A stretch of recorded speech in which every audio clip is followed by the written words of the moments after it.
This is CES Tech Talk. I'm James Kotecki, bringing you one of my favorite C-Space studio interviews from CES 2024.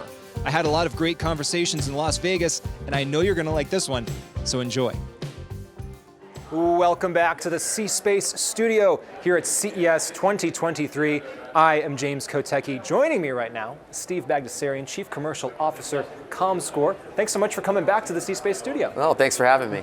So we chatted last year, of course, but I always like to have people at the beginning of the year at CES kind of define what the brand means right now. So how do you frame up what Comscore is all about? Yeah, look, I think we have a pretty clear line of sight based upon the realities of what's happening in the market. If we're not at peak cross-platform consumer consumption, it's definitely near peak. And so I think the big theme for us as we look at the year, CES is a wonderful place to kick that off out of the gate, is to really focus on how do we help advertisers, how do we service the marketers to be able to reach all audiences across all screens. Mm-hmm. So peak cross-platform consumption, can you speak a little bit more about that? Yeah, so much like for those that have been in the industry for a long time, if they recall back to the years of mobile, I feel like we've been in the years of cross-media. The currency discussions are becoming more meaningful, but the cross-platform usage and experiential nature of how media is being consumed, right, as it relates to linear to digital, the use of social, the use of mobile as it relates to all of those present opportunities for advertisers to be able to get a deeper impact with their advertising strategies with consumers. Yeah. We're looking at that behavior as kind of the key area for us to focus on and support. And ultimately be able to connect some dots. Is there an app metaphor here that there's gaps, there's bridges, and somehow in those gaps, in those spaces between all the things that are crossing over, there's opportunities to find if you can do it, but it's very challenging to do that sometimes. Massively. So you have to think about this in the sense of it's not linear good and everything else bad or vice versa. Every channel has its particular purpose. But the reality is, as an industry, just based on where technology and where data sets ultimately have derived, things have been very siloed. There's an opportunity to bridge that, and there's an opportunity to make these channels work cohesively to ultimately drive better return on ad spend. So paint me a picture of the ideal vision for an advertiser. If everything works as it actually should, and maybe the things that you're working on are hopefully going to enable this. I'm not sure how long it's going to take to get there. You can choose any time horizon you want. But paint me a picture of the future that you're really hoping to go towards. Yeah, look, I think the future reality is now, right? This is all possible and doable, and that's where we see our value add to be able to service the industry in this capacity. If you think about it, an advertiser, spends a national advertising campaign on television, they're going to naturally underperform. The ability for them to be able to optimize the nonlinear channels in conjunction with the in-flight performance of their linear stations allow for this opportunity to be able to maximize true reach. Maximizing true reach ultimately becomes the most important input that goes into the performance marketing equation, which at the end of the day is derived with outcomes. From the consumer perspective, they probably don't even think about the idea of it being cross-channel or any of these different things being anything separate from just their overall experience of using media or maybe just seeing screens, right? So from the consumer perspective, I don't want to dumb it down too much, but it's all screens to them, right? And so from their perspective, it should already be that way. 100%. And the fact is that to them it's just media, right? However I consume it, however I want to consume it, I expect to have a relevant and a cohesive experience. Therefore, the ads that are ultimately powering a lot of that consumption opportunity need to also be able to fall in line with the expectations of how people want to consume information. Yeah. So how do you do this in a way that everybody trusts what's going on? I know that trust is a big important part of what's going on at Comscore. So tell me about what that means to you and how you're making that happen. Yeah, I mean, look, at the end of the day, our role as a third-party measurement company is to provide that independence, right, around verification and validation that the ad spend was correct, the audiences that were delivered against were accurate, and that the outcome opportunities were true.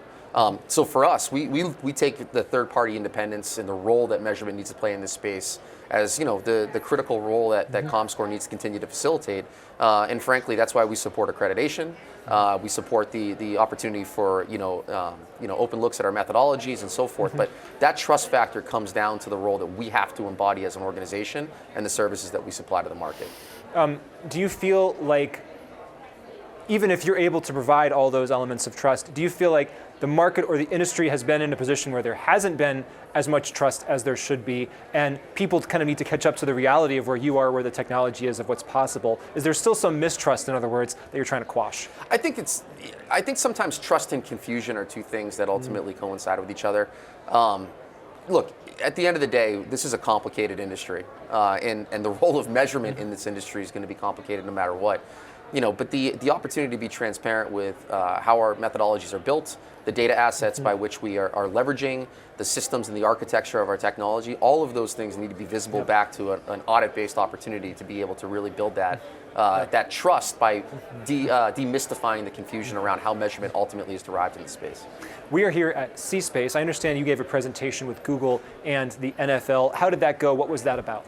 Yeah, so the premise of that particular conversation was really predicated on two things. One, the role of and power that you can get from the incrementality of more streaming orientation into your strategies. And then also, too, just these major tentpole events that are tied to sports, like the Super Bowl. Yep, coming here to Las Vegas. Coming to Las Vegas in a few weeks, are massively, massively important aspects to be able to think differently about your deliverability of your ad-based strategy and your consumer engagement opportunities.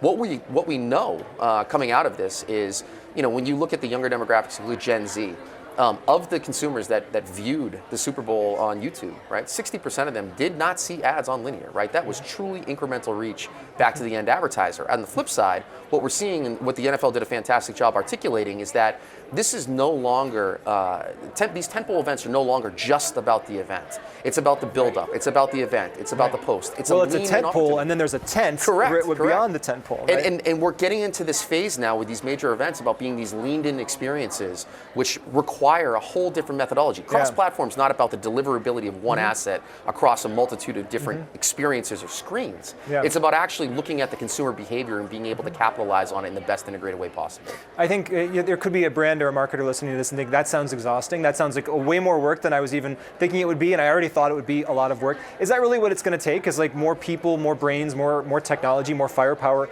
on all this stuff? Because if you think about beyond the tent pole to a tent, and it's more days, it's more content, it's more everything. That's challenging. Look, it is challenging, but there's also massive opportunity in every challenge, right? The fact of the matter is that you have so many different components here that allow for you to think about the beyond, right? The 365-day engagement that I need to be able to drive with my consumer to help bolster opportunity. And that's really what these things need to represent. So look, there's hard things that we have to deal with in our business, but tremendous opportunity on the other side to be able to capture attention and brand loyalty. Are you seeing AI tackle some of those hard things in new ways? There's a lot of talk about AI tackling those things. I think there's a lot of promise with where it can step into. I mean, look, I think where AI has been put, to use in the best case, there's a lot of promise with Gen AI as it relates to creative to help alleviate some of these challenges as it relates to the experiential or kind of the multi-touch aspects of how you think about engaging in all of these different facets around certain events or over the course of a calendar year. We utilize AI services as it relates to our audience and segmentation business. So there is a lot of promise that I'm starting to see build in that capacity. But the promise of AI has to be able to reduce the workload that ultimately is going to be able to drive the best program here. Yeah. Can we talk about gaming for a second? Oh, absolutely. Are you measuring gaming? Are you in gaming? And what are you thinking about for 2024? Gaming's a huge opportunity for marketers. It's a personal passion point as well as a core focus for Comscore. In a few weeks we're going to release our updated State of the Gaming report. We've been looking at this space for over a decade. What I think gaming represents is this beautiful white space of consumer engagement, right?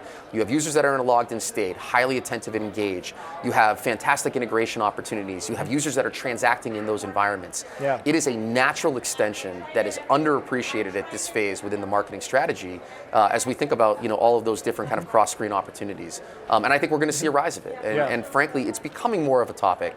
But I don't think it's as appreciated as it needs to be at this point. What's been the impediment there? Because obviously the things that you're mentioning, maybe they're more true now, but they certainly have been true in years past. So what is changing there, or what is the thing that needs to still be unlocked for people to get it, or are they just going to naturally kind of finally wake up and figure it out? Look, I think it's a little bit different across the board. Historically, the gaming ecosystem, specifically within the mobile app world, has been very, very heavily performance-oriented. I think the fragmented tech stacks have also prevented some of the movement into the particular space. We're now seeing that being bridged. And frankly, I think just the appreciation for the consumer time and attention in that environment hasn't really been as well thought of until we've started to see how blossoming the gaming economy ultimately looks like. And the gaming economy is just another phase of the consumer economy and a great opportunity for brands. As we wrap up here, I want to talk about the CES theme, which is this year and last year, Human Security for All, how technology helps people live better lives. Does that resonate with you as a company, and what are you thinking about there? Absolutely. Look, at the core of what Comscore does is about representativeness. And we've done some fantastic work with the ANA to create planning tools that allow for underrepresented parts of our consumer demographic to be able to be planned and bought against and measured in effective ways. So for us, the core of any good media strategy takes in the factor of representatives of the consumer demographics and the consumer base. Minority factors, gender factors, all these different factors that need to play into it. We're highly committed to continuing to support that. I think it's a fantastic opportunity. We've seen wonderful movement from the market, but I think that's what it comes down to when you think about Comscore in this capacity. Well, thank you for the opportunity to chat once again here in the C-Space studios. Steve Bagdasarian, Comscore. Really appreciate you coming back. Always a pleasure. Thank you. Well, I hope you enjoyed that conversation from CES 2024. That's our show for now, but there's always more tech to talk about. Hit that YouTube subscribe button, leave a comment, follow us on Spotify, Apple Podcasts, iHeartMedia, or wherever you're getting this show. And get more CES at ces.tech. That's ces.tech. I'm James Kotecki, talking tech on CES Tech Talk.